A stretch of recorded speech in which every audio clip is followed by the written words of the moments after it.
Ready to start.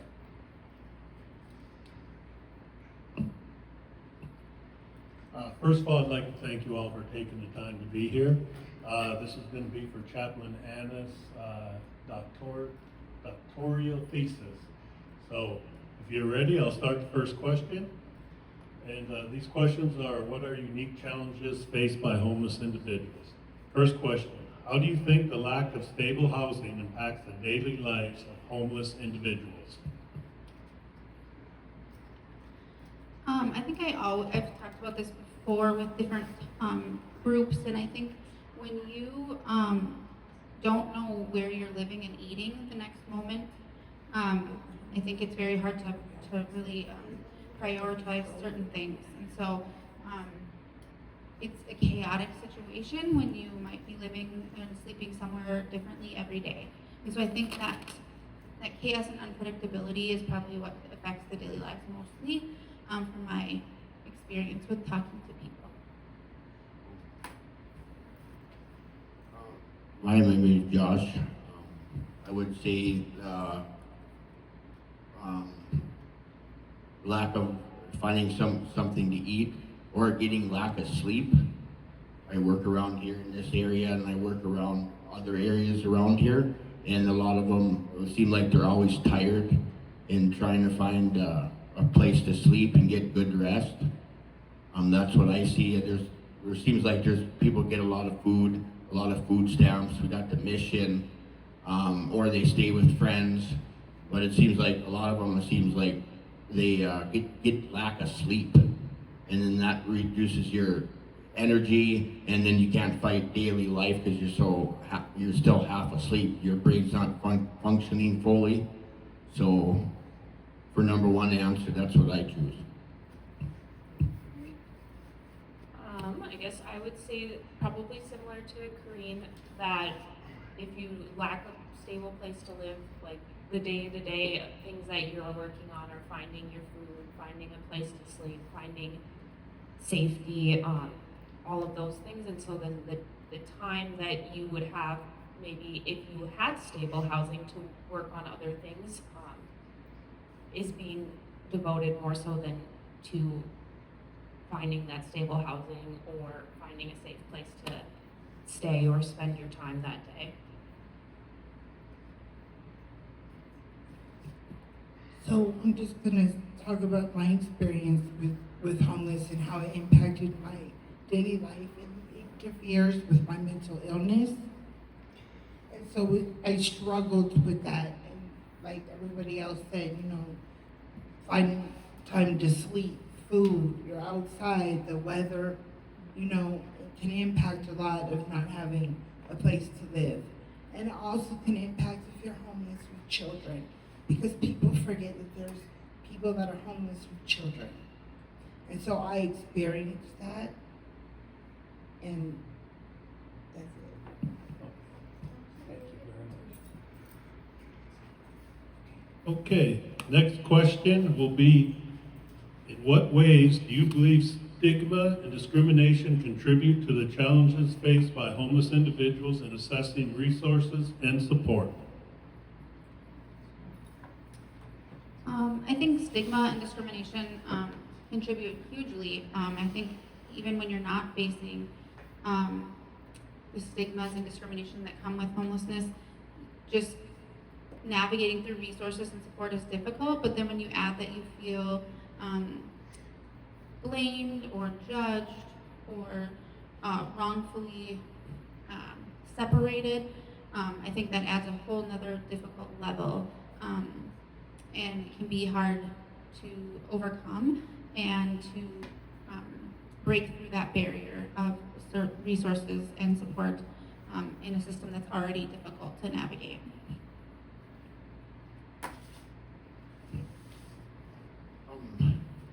I would say a lot of people would see them and then judge right away, and usually, like when I was struggling, it was lack of I don't know, it was lack of cigarettes. That means a lot when you're homeless. Or lack of alcohol, I don't need that anyway. but it was a lack of like your daily things that you want, clothes and stuff like that, and people would judge right away, and because they're laying on the ground, and oh, that guy's homeless, you know, and if I would overhear it, I would kind of step in and say, you never know, they might struggle with mental health, addiction, and that puts you right where they're at, a lot of them. So, I mean, I struggled with it a lot, and I think a lot of, and then when you see somebody else, they'll say, what about those homeless people out back? Or, oh, what about that homeless guy laying over there? You know, and I'm thinking, you know, the guy just passes me and just says that, and it's like, huh. You know, he's judging right away, and it's like, well, you know, and I feel it's a struggle for them, and then winter's coming up too, so, and then it's going to be a lot colder, so that's my answer to number 2. Yeah, so I would say that stigma and discrimination, whether it's like perceived by the individual or real, which a lot of times it is real, can kind of impact people from maybe seeking the services they need. Also, like Corinne said, it's a really difficult system to navigate. We work on it every day, and we still run into issues all of the time, and we have a lot of resources at our disposal. So somebody who does not have those resources and then also feels stigmatized or discriminated against by the people that they're trying to get services from, I think just impacts a lot about maybe their willingness or their desire to even work with those resources and supports that we do have available.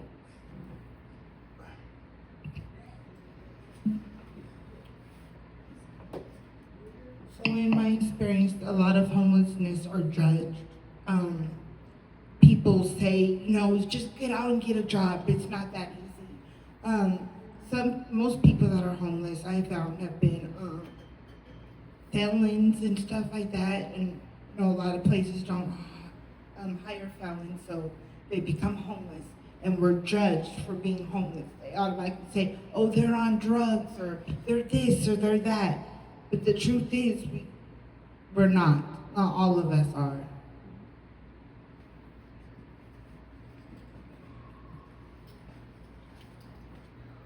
Okay, next question is, how do mental health issues intersect with homelessness, and what barriers do homeless individuals face in assessing mental health services? I think that it's just a circle, so sometimes the mental illness can lead to homelessness just because the maybe difficulties in being employed, or just difficulties in being around others, and resulting in some things that doesn't coexist well in communal living, such as apartments. But I think also if you're homeless, you can also feed a mental health problem, right? Because your needs are not being met. You may or may not consistently get medication. You might not be taking them at the right time. Those sorts of things can feed mental illness as well as leading to feelings of being alone and depressed. But then you add that you're concerned about safety, so that can fuel, feelings of fear and paranoia, those sorts of things. So I think it can be a big circle: homelessness feeding mental illness, and mental illness feeding homelessness. And then as far as barriers to homeless, for homeless individuals, again, it's back to that stigma and discrimination, as well as that consistent transportation problem, consistent access to sleep and alarm clocks and things to go to appointments, consistent access to medications and insurance coverage to cover those services or those medications. I think those are all big barriers to good mental health care, along with homelessness. A lot of people, let's say,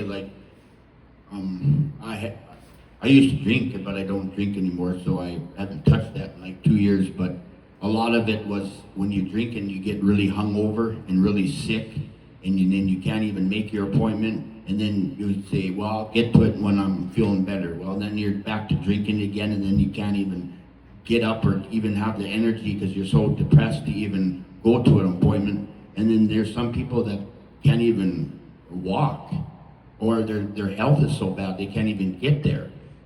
You know, or some people face bad hygiene, then they can't get into a taxi because the hygiene's bad and it stinks up the taxi, or some other kind of issue, you know, or they haven't taken a shower and they got fuzz bunnies all over their clothes. So wherever they walk, they just leave it all over the ground, all over the carpet when they're visiting the doctor, or they're so bad that nobody wants to deal with them.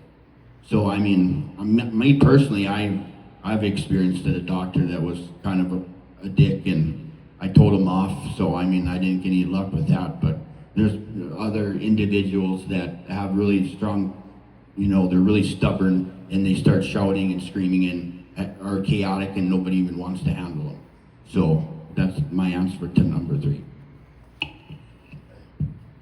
Yeah, I would agree with Green on a lot of the things that she said, but I do think mental health issues can lead to homelessness. Homelessness can lead to mental health issues, and both of those can kind of perpetuate each other. Think a lot of times what we run into is people have mental health issues, they are also homeless, and then seeking out the services that they need, or being able to have access to the correct treatments or medications or programs is not always available. If it is available, sometimes it comes at a price. If you don't have the correct insurance or whatever, then you wouldn't be able to access those services. And then also just like location, if you can't get to the services or the services don't come to you, all of those things can be a big barrier in seeking or getting the appropriate mental health services for people.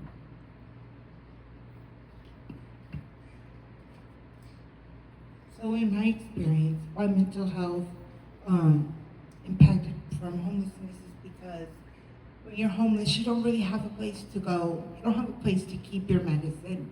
And sometimes when you're homeless, you're all caught up in the streets of how to survive that you forget you have a mental illness. And for me, once I found a place, I got stable, and that's about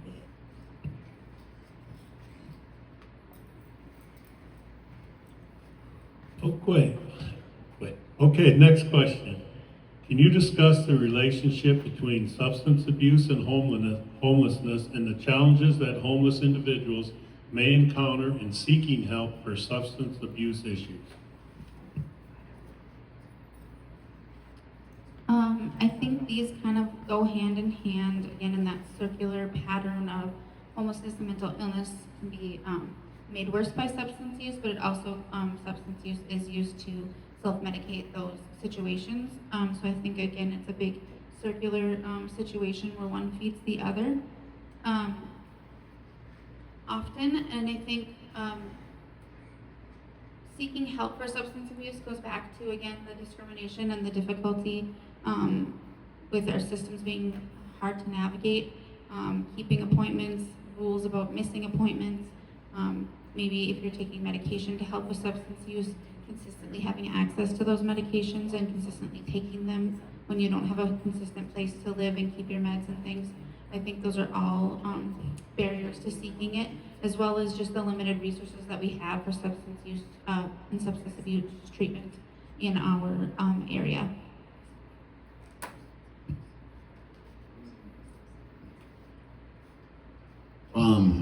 Yeah, like Queen said, was that our addiction goes hand to hand with homelessness.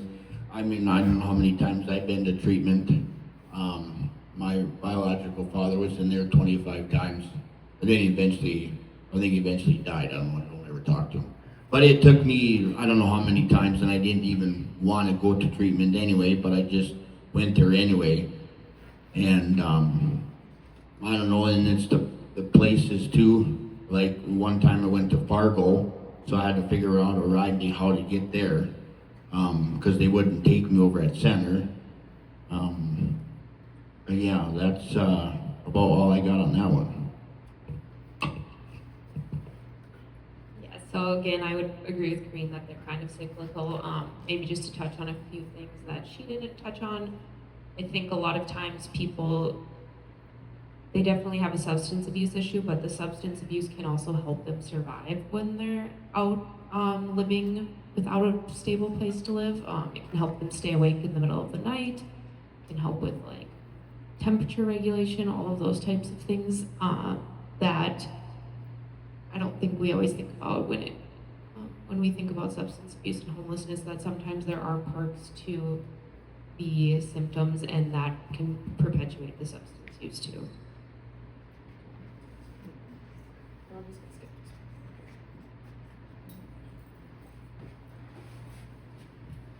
Okay, last question. How do you think communities can better support homeless individuals in addressing the unique challenges they face, such as lack of access to necessities and vulnerability to violence? I think initially or foremost is seeing people that are experiencing homelessness as people and not seeing the homelessness or being judgmental of what led to the homelessness is the first thing, is to overcome that judgment that occurs.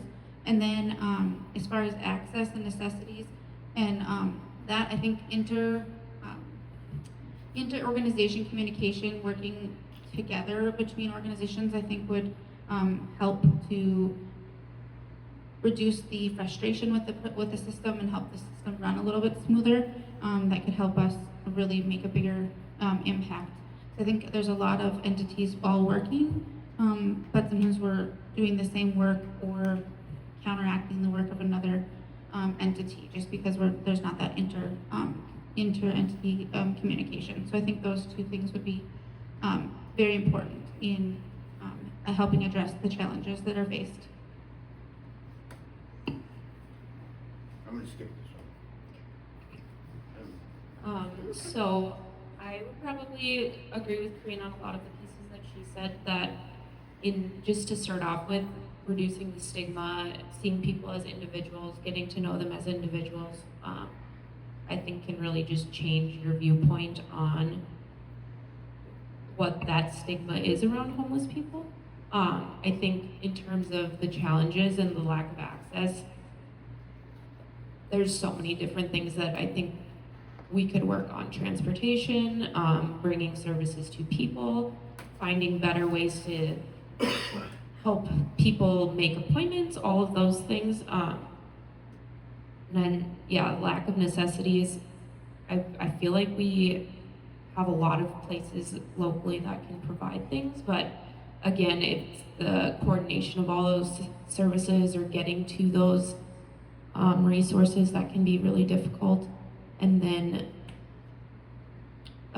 vulnerability to violence. I think we see a lot of violence among the homeless population. I think there are ways we could better address that violence, or when we have people that are interfering with it or trying to help the situation, like having a better understanding of mental health challenges and substance abuse so that they can intervene and help kind of navigate that situation in a way that is not going to escalate people and instead is going to help calm people down and kind of, yeah, I guess, hopefully that makes sense. So when I first became homeless and I moved in here, we had a program called Homeless Helpers where we would sell stuff to raise money for people that needed emergency shelter. We put up in a hotel for a week until they moved into their housing that they were accepted into. And I think that the community, instead of judging, they need to have better understanding of us, because some of us have mental illness and can't help it being homeless. So that's about it.